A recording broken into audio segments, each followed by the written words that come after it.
दिल्ली चुनाव में हुई सीएम योगी आदित्यनाथ की धमाकेदार एंट्री। केजरीवाल पर जमकर के बरसे यूपी के मुख्यमंत्री योगी आदित्यनाथ। दिल्ली पहुंचकर सीएम योगी आदित्यनाथ ने केजरीवाल को दी बड़ी चुनौती। क्या दिल्ली में योगी आदित्यनाथ फिर से दोहराएंगे बटेंगे तो कटेंगे के नारे? दरअसल आपको बता दें कि दिल्ली विधानसभा चुनाव में यूपी के मुख्यमंत्री योगी आदित्यनाथ की एंट्री हो गई है। दिल्ली में चुनावी जनसभा को संबोधित करते हुए यूपी के मुख्यमंत्री योगी आदित्यनाथ ने केजरीवाल पर जमकर के भड़ास निकाला। आगे आपको बताएंगे कि मुख्यमंत्री योगी आदित्यनाथ ने केजरीवाल पर क्या क्या हमला किया। उससे पहले आपको बता दें कि सीएम योगी आदित्यनाथ जिस भी राज्य में विधानसभा चुनाव हो चाहे लोकसभा चुनाव हो, वहां वो स्टार प्रचारक के रूप में प्रचार करने के लिए जाते हैं। जहां भी योगी आदित्यनाथ चुनाव प्रचार में जाते हैं वहां पर ज्यादातर सीट वो जीत जाते हैं। योगी आदित्यनाथ की चाहे विधानसभा चुनाव हो चाहे लोकसभा चुनाव हो, योगी आदित्यनाथ की डिमांड ज्यादा रहती है। आपको बता दें कि डिमांड के रूप में अगर देखा जाए तो सबसे पहले नंबर पर बीजेपी में प्रधानमंत्री नरेंद्र मोदी का रहता है। उसके बाद अगर दूसरे नंबर की बात करें तो यूपी के मुख्यमंत्री योगी आदित्यनाथ की भी डिमांड काफी ज्यादा होती है। आपको बता दें कि यूपी के मुख्यमंत्री योगी आदित्यनाथ पिछली बार विधानसभा चुनाव में आपने देखा होगा, जहां पर वो हरियाणा, महाराष्ट्र और झारखंड में भी चुनाव प्रचार करते हुए नजर आए थे।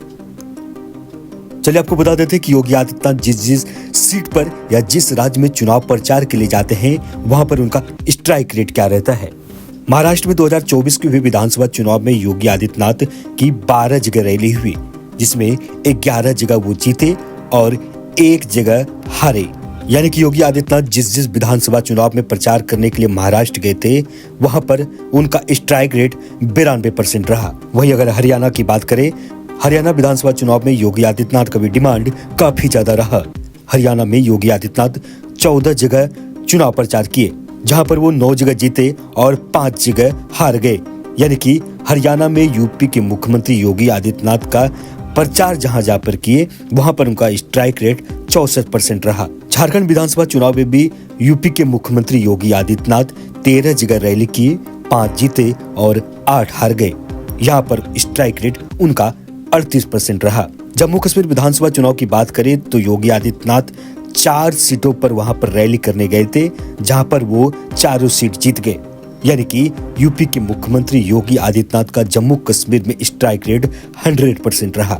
वहीं पर यूपी के मुख्यमंत्री उनका होम स्टेट की बात करें तो अभी हुए विधानसभा के उपचुनाव में 9 सीटों में से 7 सीटें जीती और 2 सीटें हार गई, जहां पर उनका स्ट्राइक रेट 78% रहा। ऐसे में माना जा रहा है कि यूपी के मुख्यमंत्री योगी आदित्यनाथ की रैली अब दिल्ली में शुरू हो गई है। लेकिन दिल्ली की बात करें तो दिल्ली में 2020 में हुए विधानसभा चुनाव में 12 जगह रैली किए थे, जिसमें 2 जगह जीते और 10 जगह हार गए थे वो। यानी कि 2020 के विधानसभा चुनाव में दिल्ली में उनका स्ट्राइक रेट 17% रहा। लेकिन इसमें बड़ी बात आपको बता देते हैं कि यूपी के मुख्यमंत्री ने जो नारा दिया था बटेंगे तो कटेंगे, उसके बाद उनकी जीत का स्ट्राइक रेट ज्यादा रहा है।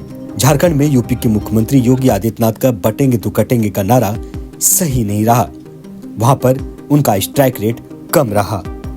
योगी आदित्यनाथ ने केजरीवाल सरकार पर आरोप लगाते हुए कहा कि दिल्ली के विकास कार्यों में लापरवाही बरती गई है और जनता को केवल वादों के सहारे छोड़ा गया है। इसके आगे योगी आदित्यनाथ ने कहा कि भाजपा की सरकार दिल्ली में आने पर विकास की एक नई गाथा लेके जाएगी। दिल्ली के लोगों को भी सभी बुनियादी सुविधाएं उपलब्ध की जाएगी। इसके बाद सीएम योगी आदित्यनाथ ने केजरीवाल को सीधा चुनौती देते हुए कहा, अरविंद केजरीवाल जी से मैं पूछना चाहता हूं, क्या यमुना जी में वह भी अपने मंत्रियों के साथ जाकर के स्नान कर सकते हैं क्या? तो दिल्ली में यूपी के मुख्यमंत्री योगी आदित्यनाथ की एंट्री हो गई है, जिससे अब दिल्ली में चुनावी माहौल भी गर्मा गया है।